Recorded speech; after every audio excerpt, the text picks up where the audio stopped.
There is so much constant chaos surrounding Donald Trump's White House that it often feels impossible to cover every single story. And that's exactly the point. The strategy is distraction. Overwhelm the public so the biggest scandals and acts of misconduct slip through the cracks. And this week, one of the most underreported yet most serious stories broke. Reports allege that Trump authorized an attack on what was described as a drug boat without notifying Congress. If true, that's not only a violation of law but could also be considered an act of war. This is precisely why Trump doesn't want attention on the matter. And when former advisor Stephen Miller was pressed by reporters about this very issue, he avoided questions entirely and walked away. We're going to break it all down, what happened, why it matters, and what it reveals about this administration. But before we dive in, if you're finding value in this coverage, please remember to hit the like button, subscribe if you haven't already, and help support our work. Now, before we get to the moment Stephen Miller ran from the press, let's start with the context of Trump's latest alleged illegal action, highlighted in reporting from Chris Hayes. Speculation about his health, the president showed up for a much-anticipated press conference yesterday to make some big announcement. He was moving a military command from Colorado to Alabama. But amidst the usual Trump chaos, he made another announcement that got kind of lost about a military strike in international waters. We just, over the last few minutes, literally shot out a boat, a drug-carrying boat, a lot of drugs in that boat. We have a lot of drugs pouring into our country, coming in for a long time. And we just, these came out of Venezuela and coming out very heavily from Venezuela. A lot of things are coming out of Venezuela, so we took it out. The president later posted a video of that strike to social media. Trump said he had ordered, quote, a kinetic strike against positively identified Tren de Aragua narco-terrorists. He added that 11 people on the boat were killed. Trump claimed the boat was transporting illegal narcotics heading to the United States. Now, here's a map of where the United States is. That small boat was attacked off the coast of Venezuela, which is over 1,000 nautical miles away from here. The United States was obviously well out of range of that boat. Secretary of State Marco Rubio, on the other hand, defended the strike by saying the vessel's destination was probably Trinidad or another country in the Caribbean, which, of course, makes more sense on the map. I mean, Trinidad's only 10 miles from Venezuela by sea. But again, that too is more than 1,000 miles from the U.S. mainland. Who knows where the drugs, if they were there, were going to go next? This morning, Secretary of Defense Pete Hegseth was doing a victory lap, promising more military strikes on narco traffickers, narco terrorists. But now, as we learn more details of the attack, I have to say, this is an enormous scandal that is unfolding right in front of us. This civilian, non-military boat, even if they were committing a crime, was not struck in self-defense.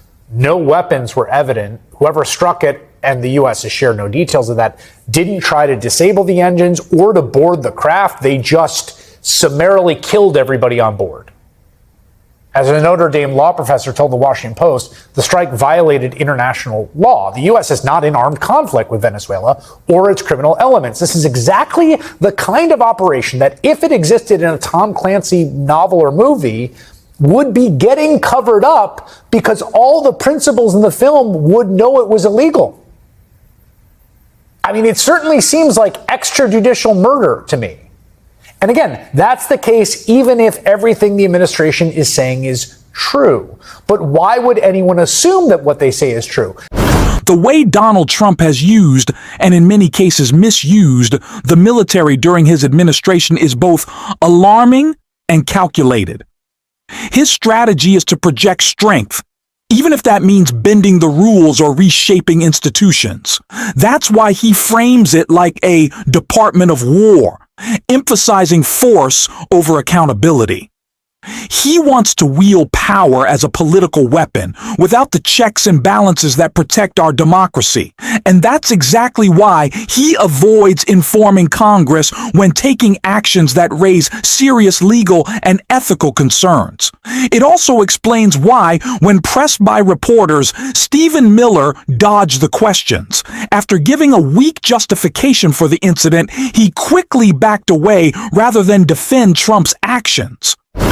For generations, we used our military to engage in action against terrorists in the Middle East and in Africa, while leaving unharmed the terrorists in our own hemisphere who are responsible for so much more American deaths, so many more American deaths, who have spilled so much blood across the Western Hemisphere, who have bereaved so many parents and families, and who have contributed to such a horrific cycle and just nonstop, relentless surge of violence in our cities. Every major city in America is suffering from cartel violence.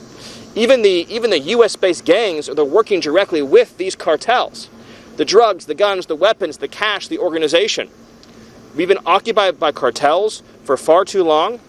President Trump is finally allowing and directing the United States military to use its authorities under the Constitution to defend America from the terrorist organizations that have run free for too long in our own hemisphere. Thank you all. Thank you for the question. On foreign policy. Are you sending ICE operations there today?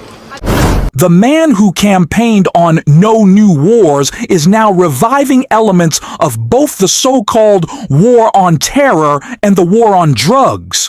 An approach that solves neither issue and raises serious questions about overreach.